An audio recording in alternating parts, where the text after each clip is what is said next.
the question about how Kamala Harris in particular is going to reach some of the men, particularly white men, particularly white working class men, or even young men, Gen Z men, who are gravitating towards Trump and towards Republicanism because of everything that they've done online. What does she need to do to get them back? And are you seeing it here or seeing it in the program to come? One word, walls. There's competing images or displays of masculinity here. I think the right or the Republican convention is Hulk Hogan. It's, Ultimate Fighting Championship. There is an appeal to masculinity around being very straightforward, even being on the verge of being coarse, maybe even being a little bit offensive, like saying it how it is.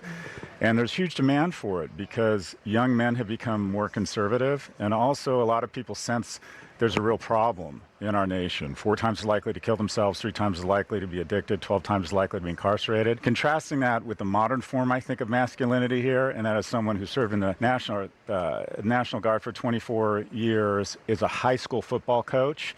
I mean, that's kind of the definition of masculinity. You're a high school football coach, but at the same time, he rallies those young men in an effort to protect LGBTQ students who claim they're being bullied.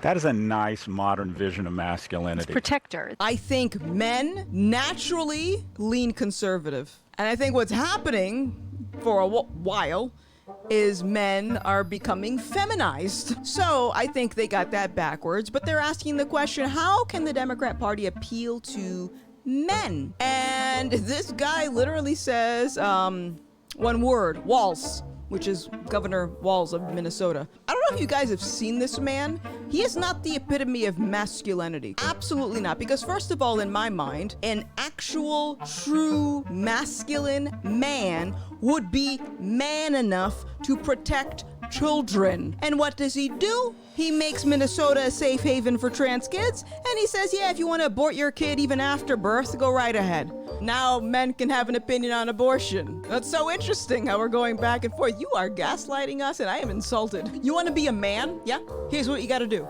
Come closer. I'm going to tell you a secret, okay? You want to be a man? This is what you got to do.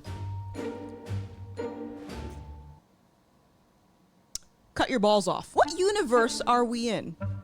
How are you gonna say that the Democrat Party is the party of peak masculinity in 2024 and offer free vasectomies at the DNC? Put on a dress, support abortion rights. Even though when you're talking to conservatives, men do not have the authority to give an opinion on this topic. But as long as you're a Democrat, now you can have an opinion on this topic. Yes, support abortion rights and cut your balls off. That's all you gotta do. Use tampons. You wanna be a man? Use tampons. Here's the other layer to it. They're saying that Governor Walz is pro-LGBTQIA.